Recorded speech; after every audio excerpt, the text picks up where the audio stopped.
কাঠের ফার্নিচার বানাতে গিয়ে অনেক টুকরো কাঠ বাড়তি এবং বাতিল হয়ে পড়ে।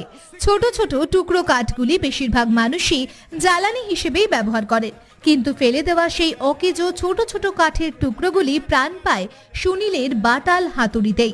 ছোট কাঠের টুকরোগুলি দিয়েই তিনি তৈরি করেছেন হাতি, ঘোড়া, হরিণ, ইঁদুর, খরগোশ, গন্ডার, জিরাফ ইত্যাদি। শুধু যে জীবজন্তু তিনি তৈরি করেছেন তা নয়, তার নিপুণ হাতে রূপ পাচ্ছে রাধাকৃষ্ণ, গণেশ, বজরংবলী, কালী, লোকনাথ ব্রহ্মচারীর মূর্তি। সেই রকমই একটি অপরূপ বজরংবলীর মূর্তি এবার পাড়ি দিচ্ছে নেপালে। জলপাইগুড়ি শহর সংলগ্ন জমিদার পাড়ায় বাড়ি সুনীল রায়ের।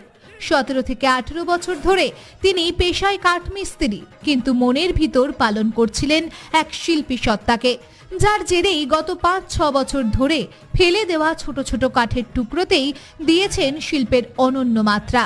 তার হাতে বাটালি হাতুড়ির ছোঁয়াতেই